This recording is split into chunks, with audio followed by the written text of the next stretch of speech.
नमस्कार बंधुगण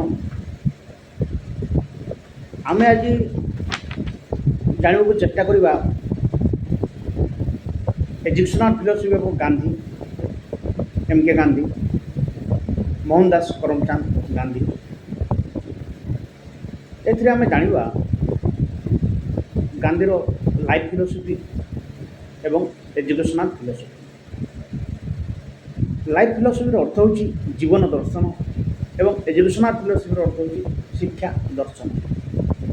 तो लाइफ फिलोसफी कौन जाना लाइफ फिलोसफी जाना आम कौन तांगर बार्थ केवे होता एवं फिलोसफी कौन कौन लाइफ रे से प्रतिफलन करते रिफ्लेक्शन करते से विषय किसी जाना।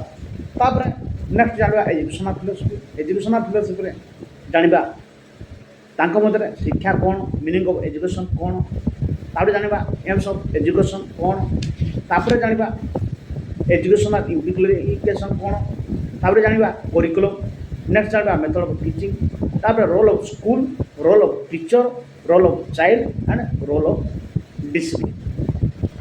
तो आम आरंभ करवा गांधी बार्थ टाइम केते 1869 मसीहा अक्टोबर 2 गुजरात पोरबंदर आपण माने समस्ते तो जानी। तो एजुकेशन लाइफ फिलोसफी कौन लाइफ फिलोसफी कौन लाइफ फिलोसफी हूँ जीवन दर्शन हूँ सत्य अहिंसा आत्मीय अपरिग्रह ब्रह्मचर्य। तो सत्य बोले कौन आपण मैंने तो समस्ते जानती सत्य अर्थ है सत्य कहवा अहिंसा अर्थ हिंसा आचरण करवा ना आत्मीय अपरिग्रह ब्रह्मचर्य यहाँ सब क्यारेक्टर को इम्फासाइज कर नेक्स्ट लाइफ फिलोसफी है बिलीव ऑफ गॉड ईश्वर विश्वासी।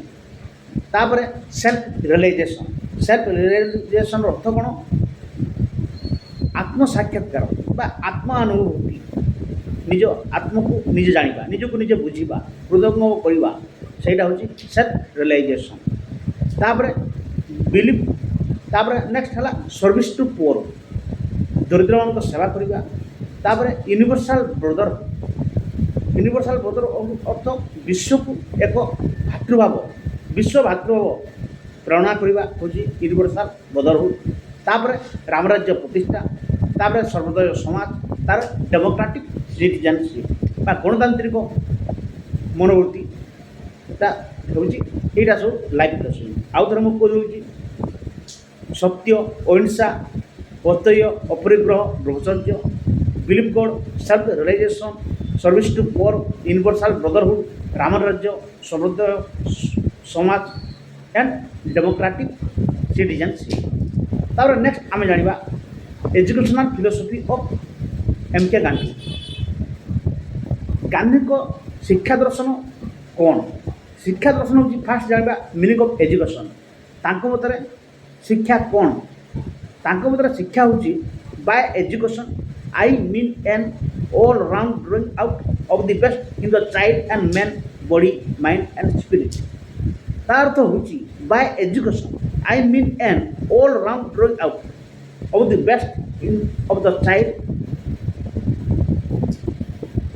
Body mind and soul. तार शिक्षा कहले मु बुझे शिशु शरीर जहाँ कि महान ताकू उन्मेषण करवा तार देह मन और आत्मार विकास साधन करवा।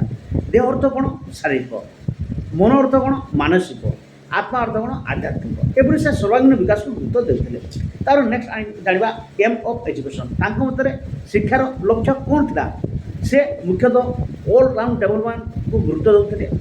फास्ट पॉइंट है ऑल राउंड डेवलपमेंट। तापर फ्री कंपलसरी एजुकेशन से शिक्षा सबुले मागणा हवा दरकार फ्री हवा दरकार कहते बाध्यतामूलक हवा दरकार कहते। वुमेन एजुकेशन अर्थ है नारी शिक्षा को से गुरुत्व देते। तापर लिटरेसी को गुरुत्व देते साक्षरता समस्ते पढ़ा बोली गुरुत्व देते। लिटरेसी कौन लिटरेसी हूँ not begin and end literacy अर्थ हूँ गोटे मध्यम जोटा कि आरंभ हम कि शेष हे ना ତାର ତ କଣ୍ଟିନ୍ୟୁ ଲିଟରାସି ଦେବା ଦରକାର ବୋଲି କହୁଥିଲେ। ତାପରେ ମୁଖ୍ୟତଃ ଆମେ ଜାଣିବା କ'ଣ ତାଙ୍କ ମଧ୍ୟରେ ଯେଉଁ ଲକ୍ଷ୍ୟ ଅଛି ଏମ୍ ଅଫ୍ ଏଜୁକେସନ୍, ତାଙ୍କର ଏମ୍ ସେଟିଂ ମେଥଡ଼ ମାନେ ଏମ୍ କ'ଣ ଆଇଡ଼ିଆଲିଜିମ୍କୁ ବୁଝାଉଥାଏ ବା ଆଦର୍ଶବାଦକୁ। ଆମେ ଆଦର୍ଶବାଦ ଭିଡ଼ିଓରେ ଏଇଟା ସବୁ ଜାଣିବା। କେବଳ ଏତିକି ଜାଣିଥାଉ ଯେ ଆଦର୍ଶବାଦ ତ ସ୍ପିରିଚୁଆଲିଜିମ୍ ଆଧ୍ୟାତ୍ମିକ ଦେବକୁ ଗୁରୁତ୍ୱ ଦେଇଥାଏ। ତାପରେ ନ୍ୟାଚୁରାଲିଜିମ୍ ତାଙ୍କର ସେଟିଂରେ ହେଉଛି ନ୍ୟାଚୁରାଲିଜିମ୍। ନ୍ୟାଚୁରାଲିଜିମ୍ ଅର୍ଥ ନେଚରକୁ ଏନଭାରମେଣ୍ଟକୁ ବେସ୍ କରି ହୋଇଥାଏ। ତାର ପ୍ରାମାଟିଜିମ୍ ଅର୍ଥ ହେଉଛି ମେଥଡ଼। ତ ତାଙ୍କର ଏମ୍ ହେଲା ଆଇଡ଼ିଆଲିଜିମ୍, ସେଟିଂ ହେଲା ନ୍ୟାଚୁରାଲିଜିମ୍, ମେଥଡ଼ ହେଲା ପ୍ରାମାଟିଜିମ୍। ତାପରେ ଆମେ ଜାଣିବା ତାଙ୍କର ଏଜୁକେସନାଲ୍ ଇମ୍ପ୍ଲିକେସନ୍ କ'ଣ। ସେ ଏଜୁକେସନାଲ୍ ଇମ୍ପ୍ଲିକେସନ୍ କ'ଣ, ୱାର୍ଧା ସ୍କିମ୍ ବା 1937 1970 ମସିହାରେ ୱାର୍ଧା ସ୍କିମ୍ ଇମ୍ପ୍ଲିମେଣ୍ଟେସନ୍ କରିଥିଲେ। ତାଙ୍କର ଏଜୁକେସନାଲ୍ ଇମ୍ପ୍ଲିମେଣ୍ଟେସନ୍ରେ ଯିବା। ତାପରେ ବେସିକ୍ ଏଜୁକେସନ୍ ବା ମୌଳିକ ଶିକ୍ଷା। ମୌଳିକ ଶିକ୍ଷା କହିଲେ କ'ଣ ହୁଏ, ଯେଉଁ ଶିକ୍ଷା ଆମକୁ କ'ଣ କରିଥାଏ, ଫୁଲଫିଲମେଣ୍ଟ କରିଥାଏ କ'ଣ ବେସିକ୍ ନିଡ୍, ଯାହାଦ୍ୱାରା ଗୋଟେ ଶିଶୁଟି ଲାଇଫ୍ରେ କିଛି କରିପାରିଥାଏ, ଯାହାକୁ ଅନ୍ୟତମ ମଧ୍ୟ ନଈ ତାଲିମ କୁହାଯାଏ। ତାହାକୁ ବିଭିନ୍ନ ମାତ୍ରାରେ କାଠ କାମ, କୁଟୀର ଶିଳ୍ପ, ମାଟି କାମ, ଏପରି ହ୍ୟାଣ୍ଡିକ୍ରାଫ୍ଟ, ଏପରି ପ୍ରାକ୍ଟିକାଲ ବେସ୍ କାମକୁ ସେ ଗୁରୁତ୍ୱ ଦେଉଥିଲେ। କାହିଁକି ଗୁରୁତ୍ୱ ଦେଉଥିଲେ? ଗୁରୁତ୍ୱ ଦେବାର କାରଣ ହେଲା ଯେ ସେ ଜାଣିଥିଲେ ଯେ ସମସ୍ତେ ପଢ଼ିଲେ ଏମ୍ପ୍ଲୟମେଣ୍ଟ ଦେବା ସମ୍ଭବ ନୁହଁ, ତେଣୁକରି ନିଜେ କାମ କରି କିଛି ଦୁଇ ପଇସା ରୋଜଗାର କରିପାରିବେ ବୋଲିକି ସେ କହୁଥିଲେ। ନିଜ ପଇସା ସେଲ୍ଫ ଏମ୍ପ୍ଲୟମେଣ୍ଟ ହୋଇପାରିବେ ବୋଲି ସେ ଏଇ କାମଟି କରିଥିଲେ। ତାର ଆମେ ଜାଣିବା କରିକୁଲମ୍। ତାଙ୍କ ମଧ୍ୟରେ କରିକୁଲମ୍ କ'ଣ? କରିକୁଲମ୍ କ୍ରାଫ୍ଟ ବେସ୍ ହେଇଥିଲା, କୁଟୀର ଶିଳ୍ପ, ତାର ମଦର ଟଙ୍ଗକୁ ଗୁରୁତ୍ୱ ଦେଉଥିଲେ, ମାତୃଭାଷା ମାଧ୍ୟମରେ ଶିକ୍ଷାକୁ ଗୁରୁତ୍ୱ ଦେଉଥିଲେ। କିନ୍ତୁ ତାଙ୍କର ଡିମିନିସ୍ ଗୋଟେ ହେଲା ଯେ ସେ ସାଇନ୍ସକୁ ସେତେ ପରିମାଣରେ ଗୁରୁତ୍ୱ ଦେଉନଥିଲେ। ଏଇ ସାଇଣ୍ଟିଫିକ୍ ଥିଙ୍କିଂ ଗୁରୁତ୍ୱ ଦେଉଥିଲେ, କିନ୍ତୁ ସାଇନ୍ସ ସବଜେକ୍ଟକୁ ମେଥଡ଼ ଅଫ୍ ଟିଚିଂରେ ବା କରିକୁଲମ୍ରେ ସେ ସେତେ ଗୁରୁତ୍ୱ ପରିମାଣ ଦେଉନଥିଲେ। ତାର ମେଥଡ଼ ଅଫ୍ ଟିଚିଂ କ'ଣ? ମେଥଡ଼ ଅଫ୍ ଟିଚିଂ ହେଲା 3Rsକେ ଗୁରୁତ୍ୱ ଦେଉଥିଲେ। 3Rs ଗୁରୁତ୍ୱ ଦେଉଥିଲେ, ତା ସହିତ 3Rsକୁ 3HS ଗୁରୁତ୍ୱ ଦେଉଥିଲେ। 3Rs କ'ଣ? Reading, writing, arithmetic. ରିଡ଼ିଂ ବୋଲେ ପଢ଼ିବା, ରାଇଟିଂ ବୋଲେ ଲେଖିବା, ଆରିଥମେଟିକ୍ ବୋଲେ ଗଣିତ। এইটা ହେବା ସହିତ ଆଉ କ'ଣ ହେବ? 3HS ହ୍ୟାଣ୍ଡ ହେବ, H ତାର କ'ଣ ହାର୍ଟ ହେବ। ତାପରେ କ'ଣ ହେଡ୍ ହାର୍ଟ। ହେଡ୍ ଅର୍ଥ ମୁଣ୍ଡ, ହ୍ୟାଣ୍ଡ ହାତ, ହାର୍ଟ ବୋଲେ ହୃଦୟ। 3HS 3Rs ହେବା ସହିତ 3HS ମଧ୍ୟ ହେବା ଦରକାର ବୋଲି କହୁଥିଲେ ତାଙ୍କ ମେଥଡ଼ ଅଫ୍ ଟିଚିଂ। ତାର ଲର୍ଣ୍ଣିଂ ବାଇ ଡୁଇଂ, କାର୍ଯ୍ୟ ମାଧ୍ୟମରେ ଶିକ୍ଷାକୁ ଗୁରୁତ୍ୱ ଦେଉଥିଲେ।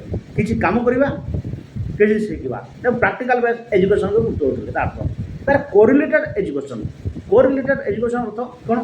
କ୍ରାଫ୍ଟ ରହିବ, ସୋସିଆଲ ଏନଭାରମେଣ୍ଟ ରହିବ, ନେଚର ଏନଭାରମେଣ୍ଟ ରହିବ, এইটা କହୁଥିଲେ। କୋରିଲେଟେଡ୍ ଏଜୁକେସନ୍ ଅର୍ଥ ଆଉ ଥରେ କହିବାକୁ ଗଲେ, ମନେକର ଯେଉଁ ଗଣିତ ପଢ଼ାଗଲା ତା ସହିତ ସାହିତ୍ୟ ମିଶିଥିବା ଦରକାର, ସାହିତ୍ୟର ବିଜ୍ଞାନ ମିଶିଥିବା ଦରକାର। ତ ଗୋଟିଏ ଜିନିଷରେ ସବୁ କିଛି ମିଶିବ, ଗଣିତ ମିଶିବ, ସାହିତ୍ୟ ମିଶିବ, ସବୁ କୋରିଲେସନ୍ ଥିବା ଦରକାର ସମସ୍ତ ବିଷୟ ଗୁଡ଼ିକ।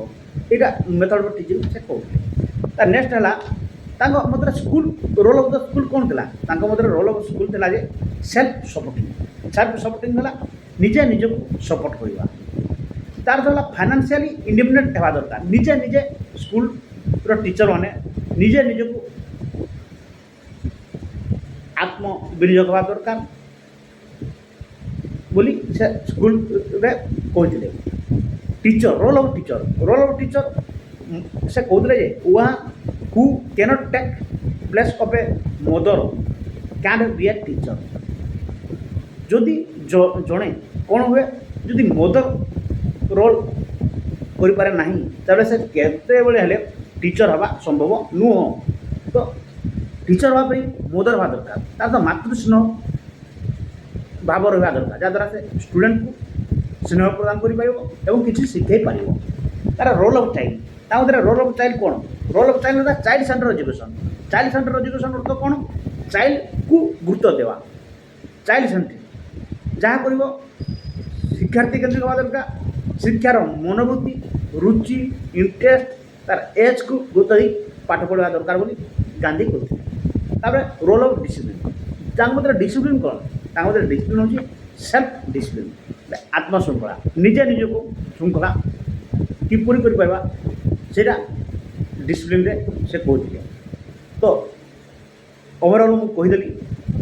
ତାପରେ ଆଉ ଥରେ ମଧ୍ୟ କହିହେଉଛି ଏଜୁକେସନାଲ୍ ଫିଲୋସଫି ଗାନ୍ଧୀରେ ଗାନ୍ଧୀ 1869 ମସିହା ଅକ୍ଟୋବର 2 ଜନ୍ମଗ୍ରହଣ କରିଥିଲେ। କେଉଁଠି? ଗୁଜରାଟ ପୋରବନ୍ଦରରେ। ଏଇଟା ତ ଜିଷ୍ଟ ଆପଣମାନେ ସମସ୍ତେ ଜାଣିଥିବେ। ମେନ୍ ହେଲା life philosophy, educational philosophy. Life ଫିଲୋସଫିଟା କ'ଣ? ତାଙ୍କ ଜୀବନ ଦର୍ଶନ କ'ଣ?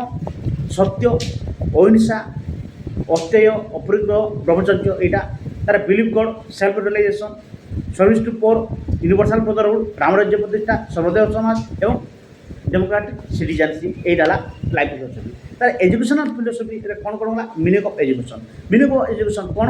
By education I mean an all rounded out of the best in the child and man body mind and spirit, যাহাকে আমি সর্বাঙ্গীন বিকাশ বা দেহ মন আত্মার বিকাশ বলে সে কହୁଥିଲେ। এমস অফ এজুকেশন কোণ? অল রাউন্ড ডেভলপমেন্ট, তার ফ্রি কম্পলসরি এজুকেশন, তার ওমেন এজুকেশন, লিଟରାସି ଗୁରୁତ୍ୱ ଦେଉଥିଲେ। ତାଙ୍କର ଏମ୍ ହେଲା ଆଇଡ଼ିଆଲିଜିମ୍, ସେଟିଂ ହେଲା ନ୍ୟାଚୁରାଲିଜିମ୍ ଏବଂ ମେଥଡ଼ ହେଲା ପ୍ରାଗ୍ମାଟିଜିମ୍। ତାର ନେକ୍ସଟ ହେଲା ଏଜୁକେସନାଲ ଇମ୍ପ୍ଲିକେସନ୍। ଏଜୁକେସନାଲ ଇମ୍ପ୍ଲିକେସନରେ 1937 କ'ଣ କଲେ? ୱାର୍ଦାକୁ ଗୁରୁତ୍ୱ ଦେଲେ। ତାର ବେସିକ୍ ଏଜୁକେସନ୍ ବା ନୈତାଲିଙ୍କୁ ଗୁରୁତ୍ୱ ଏବଂ ନୈତାଲିଙ୍କୁ ଗୁରୁତ୍ୱ ଦେଲେ।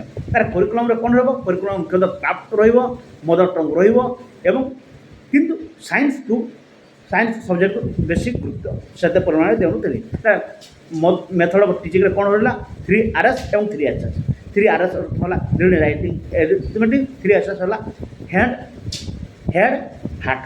এইটা কুহলা। তার লর্নিং বাই ডুইং বা কার্য মাধ্যমে শিক্ষা তার কোরিলেটেড রহবা দরকার মেথড অফ টিচিং বলে কইଥିଲେ। তারপরে স্কুল সেলফ সপোর্টিং হওয়া দরকার। আর টিচর মদর পরি হওয়া দরকার। আর গোটে মদর পরি নহলে শিক্ষক জনে ভালো শিক্ষক হয়ে পারব না বলে কইଥିଲେ। তার চাইল্ড রোল অফ চাইল্ড হলা চাইল্ড সেন্ট্রিক এটি হব তার এজুকেশন। আর ডিসিপ্লিন হলা সেলফ ডিসিপ্লিন। তো যদি আপন মানে এই টপিকକୁ ବୁଝିପାରିଛନ୍ତି ଏବଂ ନୋଟ୍ସ ଲେଖା ବି ଚାହୁଁଛନ୍ତି ତାହେଲେ ଆପଣ ମଧ୍ୟ PDF ନେଇପାରିବେ। କିନ୍ତୁ PDF ପାଇଁ ଆପଣ ଆମ ନମ୍ବରକୁ ସେଣ୍ଡ ମେସେଜ୍ କରିବେ। ନୋମିନାଲ୍ ଫିଜ୍, ବେଶୀ ଫିଜ୍ ନାହିଁ। ଆଉ ଆପଣ ନେଇପାରିବେ। ହ୍ୱାଟ୍ସଆପ୍ ନମ୍ବର ଦେଇଦେବି। ନୋମିନାଲ୍ ଫିଜ୍ଟା ଆପଣ ନେଇପାରିବେ, ଚିନ୍ତା କରିବେ ନାହିଁ। ତ ନିଶ୍ଚିତ ଭାବେ ଆପଣ ଯାହା ଚାହିଁବେ କରିବେ। তো যদি ভালো লাগলা তাহলে আপনার এই ভিডিওকে লাইক করবে, শেয়ার করবে, সবসক্রাইব করবে এবং কমেন্টে নিশ্চয় জানাবে। জয় জগন্নাথ, জয় মা দুর্গা, জয় মা সময়।